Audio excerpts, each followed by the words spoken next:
Assalamualaikum mahaptikan dire tabi jam sai umum sai lagai hidup pupui cak culai nabui cak culai nabui cak culai nabui gak nabui. Assalamualaikum warahmatullahi wabarakatuh.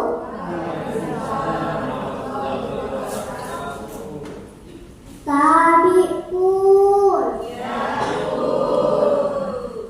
Dewan juri yang saya hormati dan peserta lomba yang berbahagia. Jalan-jalan ke Kanada, jangan lupa mampir Maroko. Perkenalkan, nama saya Helzalia Akila dari Nim Harimulyo Metro. Di sini saya akan menceritakan sebuah dongeng dari Lampung. Cerita ini berjudul Lubuk Sendawan. Nah teman-teman semua, begini ceritanya. Kisah di daerah Lampung hiduplah dua kakak beradik. Mereka sudah dari piatu. Mereka pun berusaha untuk mencari nafkah untuk kelangsungan hidupnya, makan dan hasil tanaman tegalan dan sayur-sayuran serta umbi-umbian. Kadang-kadang mereka tidak makan karena hasilnya belum mencukupi.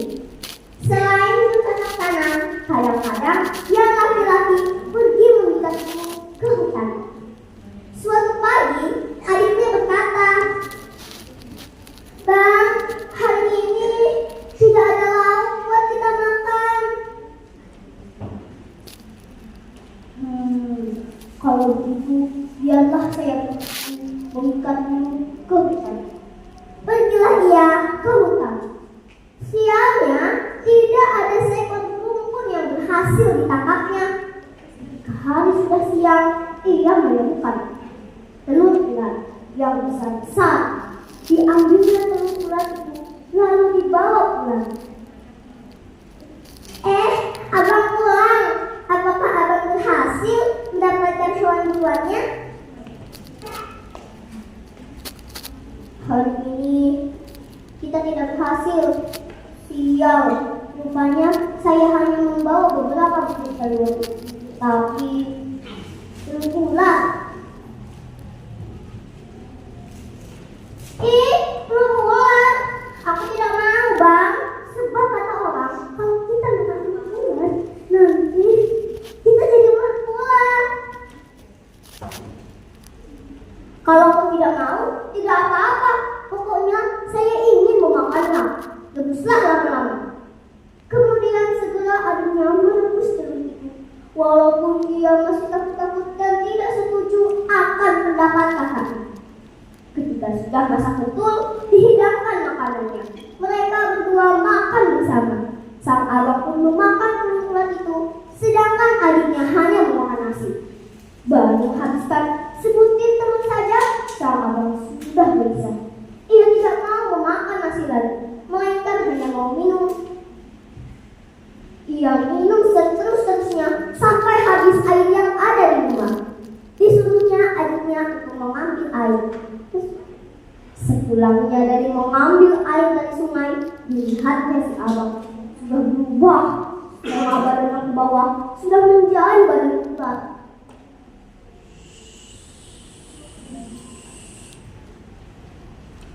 Tidak, mengapa abang menjadi seperti ini, Bang? Ini yang aku takutkan.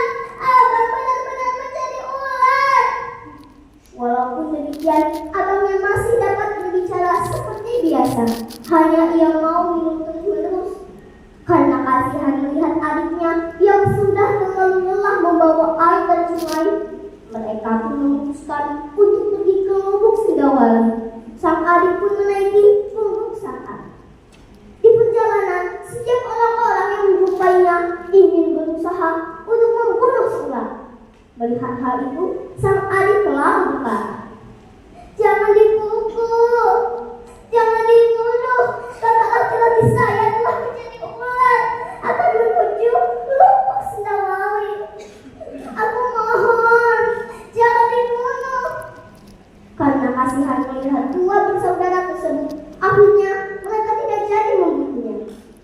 Setelah 7 hari 7 malam, sampailah mereka di Lubuk Sendawali. Lubuk Sendawali adalah tempat berkumpulnya ular-ular besar. Sang abang pun menyebutkan dirinya memasuki Lubuk Sendawali itu, sedangkan adiknya disuruh untuk menanam selasih di dekat situ. Sekiranya selasih layu, berarti saya dalam kesusahan menghidupi ular-ular besar lainnya.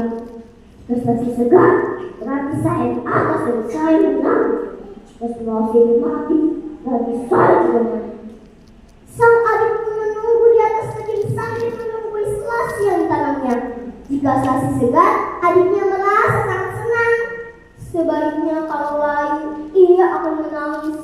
Begitu terus keadaannya berhari-hari. Pada suatu hari, selasih terlihat layu dan mati. Melihat hal itu, sang adik yang menunggu di darat bukan main sedihnya. Ia menangis sejadi-jadinya. Begitu sedihnya, ia memanjat kayu besar melalui akar-akar gantungnya sambil menangis dan tetap menunggu tempat kakaknya itu.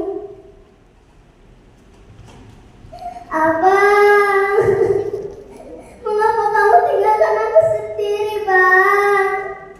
Aku tidak mau sendiri. Kita harus bersama selamanya. Beberapa hari kemudian, datanglah seorang putra raja yang sedang pergi berburu mengendarai seekor kuda dan membawa 7 ekor anjing banyak. Dari kejauhan, anjing-anjing itu sudah mendengar suara orang menangis. Demikian juga kuda-kuda itu meringkik mengikuti arah anjing-anjing itu berlari. Putra raja pun melihat gadis kecil itu sedang menangis di atas pohon. Karena tiba-tiba gadis tersebut mempunyai sinar yang berkilauan. Putra raja pun membawa gadis itu turun. Gadis itu merasa senang karena ada orang yang menolongnya. Ia pun ingin membawa anak itu pulang, tapi ia tidak mau karena ia harus menunggu abangnya yang tak balik-balik itu. Wahai gadis kecil, di mana abangmu? Itu di dalam lubuk. Ia menjadi ular karena makan telur ular. Putra raja pun memerintahkan ke 7 ekor anjingnya untuk menyedot air lubuk itu. Kelihatanlah ular-ular besar dan kecil di sana. Tetapi gadis tersebut tidak menemukan abangnya sama sekali. Putra raja pun membalik-balikkan ular yang ada di lubuk itu. Akhirnya dapat ditemukannya abang gadis tersebut yang memang sudah mati. Putra raja pun memukul-mukulkan lidi ular yang sudah mati, sambil membacakan doa memohon kepada Tuhan agar dapat menolong anak yang sedang dalam kesusahan itu dan menghidupkan serta menjadikan manusia sebagaimana semula. Rupanya Tuhan mengabulkan permintaan hambanya. Ular yang mati tersebut hidup kembali dan menjadi manusia seperti biasa. Bukan main senangnya hati kedua anak desa tersebut. Mereka bersama-sama mengucapkan terima kasih kepada putra raja yang telah menolongnya.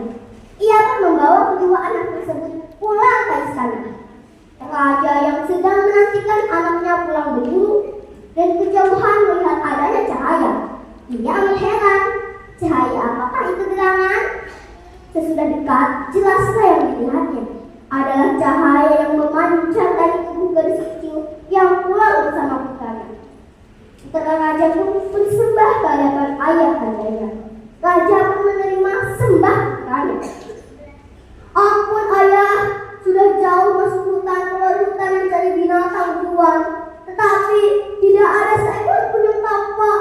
Mereka seolah-olah bersembunyi mendengar kedatangan Ananda di hutan itu. Di kejauhan, hamba melihat gadis kecil ini sedang menangis di atas pohon. Hamba bawa kedua anak ini. Mudah-mudahan ayah hendak berkenan menerima mereka. Kedua anak tersebut menghaturkan sembah kepada raja.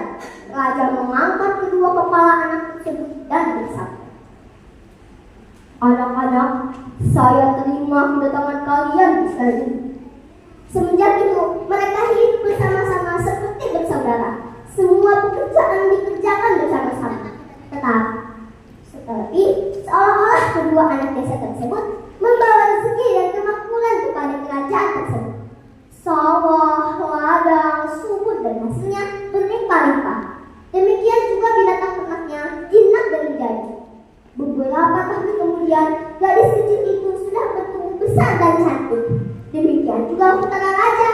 Di antara mereka telah terjalin dan saling menyayangi, sebagaimana dua insan pemuda dan pemudi. Raja pun menyetujui mereka menikah. Nah, teman-teman semua, apakah mereka akan menikah? Hanya siapa yang tahu? Akhirnya pernikahan itu pun dirayakan. 7 hari 7 malam lamanya. Kerbau dipotong ada 49 ekor. Rakyat yang datang ke sana pun sangat bahagia. Mereka boleh makan, minum, serta melihat tari-tarian dan nyanyi-nyanyian yang dihidangkan. Demikianlah kisah dua anak yang miskin tetapi sabar. Akhirnya berkat Tuhan mereka menjadi orang yang kaya raya. Pesan moral dari cerita ini adalah kita harus bersabar menghadapi ujian dari Tuhan, karena setelah kesusahan pasti akan ada kemudahan. Sekian cerita dari saya. Wassalamualaikum warahmatullahi wabarakatuh.